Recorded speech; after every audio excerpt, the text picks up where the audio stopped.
ನಮಸ್ಕಾರ ಮೇಷರಾಶಿಯವರೇ, ನಿಮ್ಮ ಜೀವನದಲ್ಲಿ ಒಂದು ವಿಚಿತ್ರ ಸಮಯ ಆರಂಭವಾಗ್ತಿದೆ. ಇಷ್ಟು ದಿನ ನೀವು ಮೌನವಾಗಿ ಸಹಿಸಿಕೊಂಡ ಕೆಲವು ಘಟನೆಗಳಿಗೆ ಈಗ ಉತ್ತರ ಸಿಗುವ ಕಾಲ ಬಂದಿದೆ ಅಂತಾನೆ ಹೇಳ್ಬಹುದು.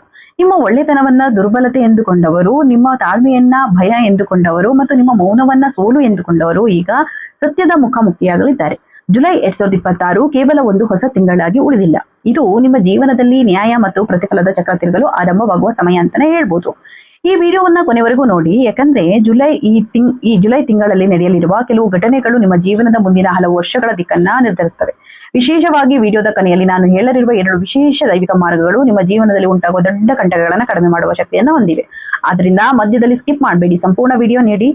ಇಷ್ಟವಾದ್ರೆ ಈಗಲೇ ಲೈಕ್ ಮಾಡಿ, ನಮ್ಮ ಚಾನಲ್ ಅನ್ನ ಸಬ್ಸ್ಕ್ರೈಬ್ ಮಾಡಿ, ಕಮೆಂಟ್ ಬಾಕ್ಸ್ ನಲ್ಲಿ ಜೈ ಆಂಜನೇಯ ಅಂತ ಬರೆಯಿರಿ. ಮೇಷರಾಶಿಯವರ ಬಗ್ಗೆ ಒಂದು ವಿಷಯ ಎಲ್ಲರೂ ತಿಳಿದಿರ್ತಾರೆ. ನೀವು ಮನಸ್ಸಿನಲ್ಲಿ ಏನಿದೆಯೋ ಅದನ್ನ ಬಾಯಲ್ಲಿ ಹೇಳುವವರು. ನಿಮಗೆ ಕಪಟತನ ಇಷ್ಟ ಇಲ್ಲ, ನಿಮಗೆ ನಾಟಕ ಇಷ್ಟ ಇಲ್ಲ, ನಿಮಗೆ ಇಬ್ಬಗೆಯ ಜೀವನ ಇಷ್ಟ ಇಲ್ಲ. ಈ ಗುಣವೇ ನಿಮ್ಮ ದೊಡ್ಡ ಶಕ್ತಿಯೂ ಹೌದು, ಕೆಲವೊಮ್ಮೆ ದೊಡ್ಡ ಸಮಸ್ಯೆಯೂ ಹೌದು. ಯಾಕೆಂದ್ರೆ ನೀವು ಎಲ್ಲರನ್ನ ನಿಮ್ಮಂತೆಯೇ ನೇರವಾಗಿದ್ದಾರೆ ಎಂದು ಭಾವಿಸ್ತೀರಿ. ಆದರೆ ಜಗತ್ತಿನ ಎಲ್ಲಾ ಜನರು ಹಾಕಿರೋದಿಲ್ಲ. ಜುಲೈ ತಿಂಗಳಲ್ಲಿ ನೀವು ಆತಂಕಗೊಳ್ಳಲಿರುವ ಮೊದಲ ಸತ್ಯ ಏನಪ್ಪಾ ಅಂತಂದ್ರೆ, ಎಲ್ಲರೂ ಸ್ನೇಹಿತರತೆ ಕಾಣೋರು ಸ್ನೇಹಿತರಾಗೋದಿಲ್ಲ. ಕೆಲವರು ನಿಮ್ಮ ಯಶಸ್ಸಿನ ಹತ್ತಿರ ಇರಲು ಬಯಸ್ತಾರೆ, ಕೆಲವರು ನಿಮ್ಮ ಪ್ರಭಾವದ ಹತ್ತಿರ ಇರಲು ಬಯಸ್ತಾರೆ, ಇನ್ನೂ ಕೆಲವರು ನಿಮ್ಮ ಜೀವನದ ರಹಸ್ಯಗಳನ್ನು ತಿಳಿದುಕೊಳ್ಳಲು ಮಾತ್ರ ನಿಮಗೆ ಜೊತೆಗಿರ್ತಾರೆ. ಈ ತಿಂಗಳಲ್ಲಿ ಅಂತಹ ವ್ಯಕ್ತಿಗಳ ನಿಜವಾದ ಉದ್ದೇಶಗಳು ನಿಮ್ಮ ಮುಂದೆ ನಿಧಾನವಾಗಿ ಬಹಿರಂಗವಾಗ್ತವೆ. ಮಂಗಳ ಗ್ರಹದ ಪ್ರಭಾವ ಜುಲೈ ತಿಂಗಳಲ್ಲಿ ನಿಮ್ಮ ವ್ಯಕ್ತಿತ್ವಕ್ಕೆ ಹೊಸ ತೀವ್ರತೆಯನ್ನ ನೀಡುತ್ತದೆ. ನೀವು ಇದುವರೆಗೆ ಮುಂದೂಡುತ್ತಿದ್ದ ಕೆಲವು ನಿರ್ಧಾರಗಳನ್ನ ಈಗ ತೆಗೆದುಕೊಳ್ತೀರಿ. ನೀವು ಸಹಿಸಿಕೊಂಡಿದ್ದ ಕೆಲವು ಪರಿಸ್ಥಿತಿಗಳಿಗೆ ಈಗ ಮಿತಿ ಹಾಕ್ತೀರಾ. ನೀವು ಒಳಗೊಳಗೆ ಒಪ್ಪಿಕೊಂಡಿದ್ದ ಕೆಲವು ಅನ್ಯಾಯಗಳ ವಿರುದ್ಧ ನಿಲ್ಲುವ ಧೈರ್ಯ ನಿಮ್ಮೊಳಗೆ ಮೂಡುತ್ತೆ. ಇದು ಕೋಪದ ಸಮಯವಲ್ಲ, ಇದು ಸ್ಪಷ್ಟತೆಯ ಸಮಯ. ಯಾರು ನಿಮ್ಮ ಜೊತೆ ಇದ್ದಾರೆ ಮತ್ತು ಯಾರು ನಿಮ್ಮ ವಿರುದ್ಧ ಇದ್ದಾರೆ ಎಂಬುದು ತಿಳಿಯುವ ಸಮಯ ಅಂತ ಹೇಳ್ಬೋದು. ಈ ಜುಲೈ ತಿಂಗಳಲ್ಲಿ ನಿಮ್ಮ ಜೀವನದ ದೊಡ್ಡ ಪರೀಕ್ಷೆ ಭಾವನೆಗಳ ಕ್ಷೇತ್ರದಲ್ಲಿ ನಡೆಯುತ್ತದೆ. ನಿಮ್ಮ ಹೃದಯ ಹೇಳುವ ಒಂದು ಮಾತು, ನಿಮ್ಮ ಬುದ್ಧಿ ಹೇಳುವ ಮತ್ತೊಂದು ಮಾತಿನ ನಡುವೆ ನೀವು ನಿಂತಿರುತ್ತೀರ. ಇಲ್ಲಿ ನೀವು ನೆನಪಿಡಬೇಕಾದ ಒಂದು ವಿಷಯ ಏನಪ್ಪಾ ಅಂತಂದ್ರೆ, ಈ ಸಮಯದಲ್ಲಿ ಭಾವನೆಗಿಂತ ವಿವೇಕ ನಿಮಗೆ ಹೆಚ್ಚು ಉಪಯೋಗವಾಗುತ್ತೆ. ಯಾಕಂದ್ರೆ ನಿಮ್ಮ ಎದುರಿನ ಎಲ್ಲಾ ಮುಖಗಳು ನಿಜವಾದ ಮುಖಗಳಾಗಿರೋದಿಲ್ಲ. ನಿಮ್ಮ ಯಶಸ್ಸನ್ನ ನೋಡಿದ್ರೆ ಕೆಲವರು ಮೌನವಾಗಿ ಅಸೂಯೆ ಪಡ್ತಾರೆ. ನೀವು ಪಡೆಯುತ್ತಿರುವ ಗೌರವವನ್ನ ನೋಡಿ ಕೆಲವರಿಗೆ ಅಸಮಾಧಾನ ಉಂಟಾಗಬಹುದು. ನಿಮ್ಮ ಬೆಳವಣಿಗೆಯನ್ನ ತಡೆಯಲು ಕೆಲವರು ಪರೋಕ್ಷವಾಗಿ ಪ್ರಯತ್ನಿಸ್ತಾರೆ. ಆದರೆ ಇಲ್ಲಿ ಒಂದು ವಿಶೇಷ ಸಂಗತಿ ಇದೆ. ಶನಿ ಮತ್ತು ಗುರು 2 ಗ್ರಹಗಳ ಪ್ರಭಾವದಿಂದ ನೀವು ಮಾಡಿದ ಸತ್ಯವಾದ ಕೆಲಸಗಳಿಗೆ ರಕ್ಷಣೆ ದೊರೆಯುತ್ತೆ. ನಿಮ್ಮ ವಿರುದ್ಧ ನಡೆಯುವ ಕುತಂತ್ರಗಳು ಹೆಚ್ಚು ದಿನ ಉಳಿಯುವುದಿಲ್ಲ. ಜುಲೈ ತಿಂಗಳ ಮೊದಲ ವಾರದಲ್ಲಿ ಒಂದು ಸಣ್ಣ ಘಟನೆ ನಿಮ್ಮ ಗಮನ ಸೆಳೆಯುತ್ತದೆ. ಮೊದಲಿಗೆ ಅದು ಸಾಮಾನ್ಯ ವಿಷಯದಂತೆ ಕಾಣುತ್ತೆ, ಆದರೆ ನಂತರ ಅದೇ ಘಟನೆ ಒಬ್ಬ ವ್ಯಕ್ತಿಯ ನಿಜವಾದ ಸ್ವಭಾವವನ್ನ ನಿಮ್ಮ ಮುಂದೆ ತರುತ್ತೆ. ನೀವು ಇಷ್ಟು ದಿನ ನಂಬಿಕೊಂಡಿದ್ದ ವ್ಯಕ್ತಿಯೊಬ್ಬರ ಬಗ್ಗೆ ಹೊಸ ಸತ್ಯ ತಿಳಿಯುತ್ತೆ. ಈ ಸತ್ಯ ಕೇಳಿದಾಗ ನಿಮಗೆ ಆಶ್ಚರ್ಯ ಕೂಡ ಉಂಟಾಗತ್ತೆ, ಆದರೆ ನಂತರ ನಿಮ್ಮ ದೇವರಿಗೆ ಧನ್ಯವಾದ ಹೇಳ್ತೀರಾ. ಯಾಕಂದ್ರೆ ದೊಡ್ಡ ನಷ್ಟ ಆಗುವ ಮೊದಲು ಸತ್ಯ ನಿಮಗೆ ತಿಳಿದಿರುತ್ತೆ. ಆರ್ಥಿಕ ವಿಷಯದಲ್ಲಿ ಈ ತಿಂಗಳು ಹೊಸ ಚೈತನ್ಯ ತರುತ್ತದೆ. ನಿಂತಿದ್ದ ಕೆಲವು ಹಣಕಾಸಿನ ವಿಚಾರಗಳು ಚಲನೆ ಪಡ್ಕೊಳ್ತವೆ. ನೀವು ಮಾಡಿದ್ದ ಆ ಹಳೆಯ ಪ್ರಯತ್ನ ಈಗ ಫಲ ನೀಡಲು ಪ್ರಾರಂಭಿಸುತ್ತೆ. ಕೆಲವು ಮೇಷರಾಶಿಯವರಿಗೆ ಹೊಸ ಆದಾಯದ ಮಾರ್ಗಗಳು ಕಾಣಿಸ್ಕೊಳ್ತವೆ. ಕೆಲವರಿಗೆ ಪ್ರಭಾವಿ ವ್ಯಕ್ತಿಗಳ ಸಂಪರ್ಕ ಸಿಗತ್ತೆ. ಇನ್ನೂ ಕೆಲವರಿಗೆ ಜೀವನದಲ್ಲಿ ಹೊಸ ಬೆಳವಣಿಗೆ ಬಾಗಿಲು ತೆರೆದುಕೊಳ್ಳುತ್ತೆ. ಆದರೆ ಇದೇ ಸಮಯದಲ್ಲಿ ಒಂದು ದೊಡ್ಡ ತಪ್ಪನ್ನ ತಪ್ಪಿಸ್ಬೇಕು. ನಿಮ್ಮ ಎಲ್ಲಾ ಯೋಜನೆಗಳನ್ನ ಎಲ್ರಿಗೂ ಹೇಳುವ ಅಭ್ಯಾಸವನ್ನ ಬಿಡ್ಬೇಕಾಗತ್ತೆ. ನಿಮ್ಮ ಕನಸುಗಳನ್ನ ಬೆಳೆಯುವ ಮೊದಲು ಅವುಗಳನ್ನ ರಕ್ಷಿಸಬೇಕು. ಯಾಕಂದ್ರೆ ಈ ಸಮಯದಲ್ಲಿ ನಿಮ್ಮ ಯಶಸ್ಸನ್ನ ತಡೆಯಲು ಪ್ರಯತ್ನಿಸುವವರಿಗಿಂತ ನಿಮ್ಮ ಯೋಜನೆಯನ್ನ ತಿಳಿದುಕೊಳ್ಳಲು ಪ್ರಯತ್ನಿಸುವವರು ಹೆಚ್ಚಿರ್ತಾರೆ. ಜುಲೈ ತಿಂಗಳ ಮಧ್ಯಭಾಗದಿಂದ ನಿಮ್ಮ ಜೀವನದಲ್ಲಿ ಬೇಗ ಹೆಚ್ಚಾಗತ್ತೆ. ನೀವು ತೆಗೆದುಕೊಳ್ಳುವ ನಿರ್ಧಾರಗಳು ಪರಿಣಾಮಕಾರಿಯಾಗಿರ್ತವೆ. ನಿಮ್ಮ ಮಾತಿಗೆ ಬೆಲೆ ಹೆಚ್ಚಾಗತ್ತೆ. ನಿಮ್ಮ ಸುತ್ತಲಿನ ಜನರು ನಿಮ್ಮ ಅಭಿಪ್ರಾಯಕ್ಕೆ ಮಹತ್ವ ನೀಡ್ತಾರೆ. ಇದು ನಿಮ್ಮ ಆತ್ಮವಿಶ್ವಾಸವನ್ನ ಹೆಚ್ಚಿಸುತ್ತೆ. ಆದ್ರೆ ಇದೇ ಸಮಯದಲ್ಲಿ ವಿನಯವನ್ನ ಉಳಿಸಿಕೊಳ್ಬೇಕು. ಯಾಕಂದ್ರೆ ದೊಡ್ಡ ಮರ ಹಣ್ಣು ಕೊಟ್ಟಾಗ ತಗ್ಗುತ್ತೆ, ಅದೇ ರೀತಿ ನಿಜವಾದ ಯಶಸ್ಸು ಮನುಷ್ಯನನ್ನ ವಿನಯಶೀಲನಾಗಿ ಮಾಡುತ್ತೆ. ಈ ಸಮಯದಲ್ಲಿ ನೀವು ಜೀವನ ಪರ್ಯಂತ ಪಾಲಿಸಬೇಕಾದ ಒಂದು ಮಹತ್ವದ ಸೂತ್ರಗಳನ್ನ ನೆನಪಲ್ಲಿಡಿ. ಇದರೊಂದಿಗೆ ಒಳ್ಳೆಯವರಾಗಿರಿ, ಆದರೆ ಎಲ್ಲರನ್ನೂ ನಿಮ್ಮ ಹೃದಯದೊಳಗಿರಿ. ಬಿಡಬೇಡಿ. ಗೌರವ ಎಲ್ರಿಗೂ ಕೊಡಿ, ಆದರೆ ವಿಶ್ವಾಸವನ್ನ ಅರ್ಹರಿಗೆ ಮಾತ್ರ ಕೊಡಿ. ಇದೇ ಜುಲೈ ತಿಂಗಳು ನಿಮಗೆ ಕಲಿಸುವ ಅತ್ಯಂತ ದೊಡ್ಡ ಪಾಠವಾಗಿರುತ್ತೆ ಮೇಷರಾಶಿಯವರಿಗೆ. ಜುಲೈ ತಿಂಗಳಲ್ಲಿ ಮೇಷರಾಶಿಯವರು ತಪ್ಪಿಸಬೇಕಾದ ಮೊದಲ ದೊಡ್ಡ ತಪ್ಪು ಏನಪ್ಪಾ ಅಂತಂದ್ರೆ, ಕೋಪದಲ್ಲಿ ನಿರ್ಧಾರ ತೆಗೆದುಕೊಳ್ಳೋದು. ನಿಮ್ಮ ರಾಶಿಯ ಅಧಿಪತಿ ಮಂಗಳನಾಗಿರೋದ್ರಿಂದ ಕೆಲವೊಮ್ಮೆ ನೀವು ಕ್ಷಣಾರ್ಧದಲ್ಲಿ ಪ್ರತಿಕ್ರಿಯೆ ನೀಡ್ತೀರಿ, ನಂತರ ಅದೇ ಸಮಯದ ಬಗ್ಗೆ ಯೋಚಿಸ್ತೀರಿ. ಆದರೆ ಈ ತಿಂಗಳಲ್ಲಿ ಈ ಸ್ವಭಾವವನ್ನ ನಿಯಂತ್ರಿಸಬೇಕು. ಯಾಕಂದ್ರೆ ಒಂದು ಕ್ಷಣದ ಕೋಪ ಒಂದು ವರ್ಷದ ಸಂಬಂಧವನ್ನ ಹಾಳು ಮಾಡುತ್ತೆ. ಒಂದು ತಪ್ಪು ಮಾತು ದೊಡ್ಡ ಅವಕಾಶವನ್ನ ದೂರ ಮಾಡುತ್ತೆ.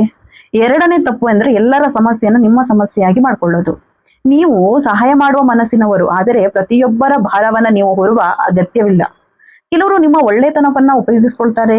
ನೀವು ಸಮಯ, ಶಕ್ತಿ, ಹಣವನ್ನ ಕೊಟ್ಟರೂ ಕೊನೆಯಲ್ಲಿ ಧನ್ಯವಾದ ಹೇಳೋದಿಲ್ಲ. ಆದ್ರಿಂದ ಈ ತಿಂಗಳಲ್ಲಿ ನಿಮ್ಮ ಗಡಿಗಳನ್ನ ಸ್ಪಷ್ಟವಾಗಿ ಇಟ್ಕೊಳ್ಬೇಕಾಗತ್ತೆ.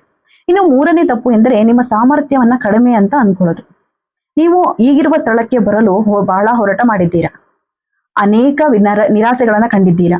ಅನೇಕ ಬಾರಿ ಮತ್ತೆ ಆರಂಭ ಮಾಡಿದ್ದೀರಾ. ಆದರೆ ಕೆಲವೊಮ್ಮೆ ನಿಮ್ಮ ಸಾಧನೆಗಳ ಮೌಲ್ಯವನ್ನ ನೀವೇ ಕಡಿಮೆ ಮಾಡ್ತೀರಿ. ಜುಲೈ ತಿಂಗಳು ನಿಮಗೆ ಶಕ್ತಿಯನ್ನ ನೆನಪಿಸುವ ಸಮಯ ಅಂತ ಹೇಳ್ಬೋದು ವೀಕ್ಷಕರೇ. ಇನ್ನು ನಾಲ್ಕನೆಯ ತಪ್ಪು ಎಂದ್ರೆ ಹಳೆಯ ಸೋಲುಗಳನ್ನ ಮತ್ತೆ ಮತ್ತೆ ನೆನೆಸ್ಕೊಳ್ಳೋದು.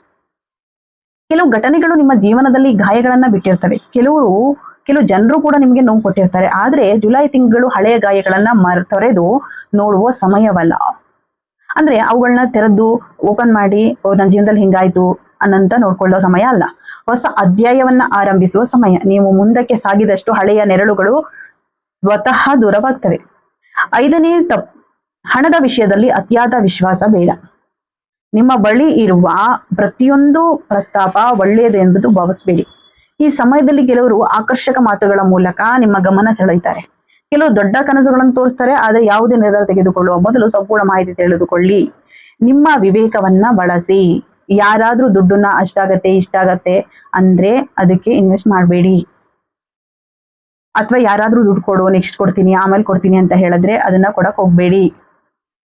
ಆರನೇ ತಪ್ಪು ಅಂದ್ರೆ ನಿಮ್ಮ ಆರೋಗ್ಯವನ್ನ ನಿರ್ಲಕ್ಷ್ಯ ಮಾಡೋದು. ಸರಿಯಾದ ಸಮಯಕ್ಕೆ ನಿದ್ದೆ ಮಾಡಿ, ಸರಿಯಾಗಿ ಊಟ ಮಾಡಿ, ಸರಿಯಾಗಿ ನೀರನ್ನ ಕುಡಿದು, ವಿಶ್ರಾಂತಿಯನ್ನ ತೆಗೆದು ಯಶಸ್ಸಿನ ಹಿಂದೆ ಓಡುತ್ತಾ ದೇಹವನ್ನ ಮರಿಬೇಡಿ. ನಿದ್ರೆ, ಆಹಾರ, ವಿಶ್ರಾಂತಿ ಇವುಗಳಿಗೆ ಸಮಾನ ಮಹತ್ವ ಕೊಡಿ. ಏಕೆಂದ್ರೆ ನಿಮ್ಮ ದೇಹವೇ ನಿಮ್ಮ ಎಲ್ಲಾ ಕನಸುಗಳನ್ನ ಸಾಕಾರಗೊಳಿಸುವ ಸಾಧನ. ಇನ್ನು ಏಳನೇ ಮತ್ತು ಅತ್ಯಂತ ಮುಖ್ಯ ತಪ್ಪು ಏನಪ್ಪಾ ಅಂದ್ರೆ ದೇವರು ನಿಮ್ಮನ್ನ ಮರೆತಿದ್ದಾನೆ ಅಂತ ನೀವು ಭಾವಿಸಿದ್ದೀರಾ. ಕೆಲವೊಮ್ಮೆ ಜೀವನದಲ್ಲಿ ತಡವಾಗುತ್ತದೆ. ಕೆಲವೊಮ್ಮೆ ಉತ್ತರಗಳು ತಕ್ಷಣ ಸಿಗೋದಿಲ್ಲ. ಆದ್ರೆ ಅದರಿಂದ ನಿಮ್ಮ ಪ್ರಯತ್ನ ವ್ಯರ್ಥವಾಗದೆ ಅಂದರ್ಥ ಅಲ್ಲ. ಜುಲೈ ತಿಂಗಳಲ್ಲಿ ಅನೇಕ ಮೇಷರಾಶಿಯವರಿಗೆ ಈ ಸತ್ಯ ಅರ್ಥ ಆಗತ್ತೆ. ದೇವರು ತಡ ಮಾಡ್ತಾನೆ, ಆದರೆ ಸರಿಯಾದ ಸಮಯದಲ್ಲೇ ಫಲ ಕೊಟ್ಟೇ ಕೊಡ್ತಾನೆ. ಇಲ್ಲಿ ಒಂದು ರಹಸ್ಯವನ್ನ ನೆನ್ಪಿಡ್ಬೇಕು ಮೇಷರಾಶಿಯವರು. ನಿಮ್ಮ ದೊಡ್ಡ ಗೆಲುವು ನಿಮ್ಮ ಶತ್ರುಗಳ ಸೋಲಲ್ಲ. ನಿಮ್ಮ ದೊಡ್ಡ ಗೆಲುವು ನೀವು ಹಿಂದೆ ಇದ್ದ ವ್ಯಕ್ತಿಗಿಂತ ಉತ್ತಮ ವ್ಯಕ್ತಿ ಆಗೋದು. ನಿಮ್ಮ ಯಶಸ್ಸು ನಿಮ್ಮ ಉತ್ತರವಾಗಬೇಕು. ನಿಮ್ಮ ಪ್ರಗತಿಯೇ ನಿಮ್ಮ ಪ್ರತಿಕ್ರಿಯೆ ಆಗ್ಬೇಕು. ಜುಲೈ ತಿಂಗಳು ಇದೇ ಪಾಠ ನಿಮಗೆ ಕಲಿಸತ್ತೆ. ವಿಡಿಯೋ ಆರಂಭದಲ್ಲೇ ಹೇಳಿದ್ದ ಆ 2 ವಿಶೇಷ ದೈವಿಕ ಪರಿಹಾರಗಳ ಬಗ್ಗೆ ತಿಳಿಸ್ಕೊಡ್ತೇನೆ. ಮೊದಲ ಪರಿಹಾರವಾಗಿ ಪ್ರತಿ ಮಂಗಳವಾರ ಆಂಜನೇಯ ಸ್ವಾಮಿಯನ್ನ ಭಕ್ತಿಯಿಂದ ಸ್ಮರಿಸಿ. ಸಾಧ್ಯವಾದ್ರೆ ಆಂಜನೇಯ ದೇವಸ್ಥಾನಕ್ಕೆ ಭೇಟಿ ನೀಡಿ ಒಂದು ತುಪ್ಪದ ದೀಪವನ್ನ ಹಚ್ಚಿ ನಂತರ ನಿಮ್ಮ ಮನಸ್ಸಿನಿರುವ ಭಯ, ಕೋಪ, ಗೊಂದಲಗಳನ್ನ ಆಂಜನೇಯನ ಪಾದಗಳಲ್ಲಿ ಸಮರ್ಪಿಸಿ. ಈ ಸರಳ ಪರಿಹಾರ ನಿಮ್ಮ ಮನಸ್ಸಿಗೆ ಧೈರ್ಯ ನೀಡುತ್ತದೆ, ಶತ್ರುಗಳಿಂದ ಉಂಟಾಗುವ ನಕಾರಾತ್ಮಕ ಪ್ರಭಾವವನ್ನು ಕಡಿಮೆ ಮಾಡುತ್ತದೆ, ನಿಮ್ಮ ಆತ್ಮವಿಶ್ವಾಸವನ್ನು ಹೆಚ್ಚಿಸುತ್ತೆ. ಎರಡನೇ ಪರಿಹಾರವಾಗಿ ಪ್ರತಿ ಶನಿವಾರ ಅಗತ್ಯವಿರುವ ವ್ಯಕ್ತಿಗೆ ನಿಮ್ಮ ಕೈಲಾದ ಸಹಾಯ ಮಾಡಿ. ಅದು ಆಹಾರ ದಾನವಾಗಿರ್ಬೋದು, ಬಟ್ಟೆ ಆಗಿರ್ಬೋದು, ಯಾರಿಗಾದ್ರೂ ನೇರವಾಗುವ ಸಣ್ಣ ಕಾರ್ಯವಾಗಿರ್ಬೋದು. ಶನಿದೇವನು ಪ್ರಾಮಾಣಿಕ ಸೇವೆಯನ್ನ ಬಹಳಷ್ಟು ಇಷ್ಟಪಡ್ತಾನೆ. ಈ ಅಭ್ಯಾಸ ನಿಮ್ಮ ಜೀವನದಲ್ಲಿ ಶುಭ ಶಕ್ತಿಯನ್ನ ಹೆಚ್ಚಿಸುತ್ತೆ. ನಿಮ್ಮ ಕರ್ಮದ ಫಲವನ್ನ ವೇಗವಾಗಿ ನಿಮ್ಮ ಕಡೆಗೆ ತರುತ್ತಾನೆ.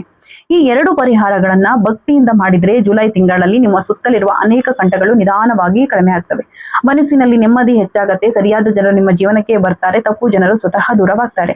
ಇದೀಗ ಈ ಸಂಪೂರ್ಣ ಭವಿಷ್ಯದ ಸಾರಾಂಶವನ್ನ ನೋಡೋಣ ವೀಕ್ಷಕರೇ. ಜುಲೈ 2026 ಮೇಷರಾಶಿಯವರಿಗೆ ಕಣ್ಣು ತೆರೆಸುವ ತಿಂಗಳಾಗಿರುತ್ತೆ. ಕೆಲವು ಮುಖವಾಡಗಳು ಕೊಳಚುತ್ತವೆ, ಕೆಲವು ಸತ್ಯಗಳು ಬಹಿರಂಗವಾಗ್ತವೆ. ನಿಮ್ಮ ತಾಳ್ಮೆಯನ್ನ ಪರೀಕ್ಷಿಸಿದವರು ತಮ್ಮ ಕರ್ಮದ ಫಲವನ್ನ ಕಾಣಲು ಆರಂಭಿಸ್ತಾರೆ. ನಿಮ್ಮ ಪರಿಶ್ರಮಕ್ಕೆ ಪ್ರತಿಫಲ ಸಿಗುತ್ತೆ. ನಿಮ್ಮ ಆತ್ಮವಿಶ್ವಾಸ ಹೆಚ್ಚಾಗತ್ತೆ. ನಿಮ್ಮ ಜೀವನದಲ್ಲಿ ಹೊಸ ಅವಕಾಶಗಳ ಬಾಗಿಲು ತೆರೆದುಕೊಳ್ಳುತ್ತೆ. ಆದ್ರೆ ಈ ಸಮಯದಲ್ಲಿ ನೀವು ನೆನಪಿಡಬೇಕಾದ ಒಂದು ಮಾತು ಕೂಡ ಇದೆ. ಯಾರ ಮೇಲೂ ದ್ವೇಷ ಇಟ್ಕೊಳ್ಬೇಡಿ. ಯಾರ ವಿರುದ್ಧವೂ ಸಮಯ ವ್ಯರ್ಥ ಮಾಡಬೇಡಿ. ನಿಮ್ಮ ಗಮನ ನಿಮ್ಮ ಬೆಳವಣಿಗೆ ಮೇಲೆ ಇರಲಿ. ನಿಮ್ಮ ಯಶಸ್ಸೇ ನಿಮ್ಮ ಉತ್ತರವಾಗ್ಲಿ. ನಿಮ್ಮ ಸಂತೋಷವೇ ನಿಮ್ಮ ಗೆಲುವಾಗ್ಲಿ. ಈ ವಿಡಿಯೋ ಇಷ್ಟವಾದರೆ ಈಗಲೇ ವಿಡಿಯೋಗೆ ಲೈಕ್ ಮಾಡಿ, ನಮ್ಮ ಚಾನಲ್ ಅನ್ನ ಸಬ್ಸ್ಕ್ರೈಬ್ ಮಾಡಿ, ಕಮೆಂಟ್ ಬಾಕ್ಸ್ ಅಲ್ಲಿ ಜೈ ಆಂಜನೇಯ ಅಂತ ಬರೆಯಿರಿ. ಧನ್ಯವಾದಗಳು ವೀಕ್ಷಕರೇ.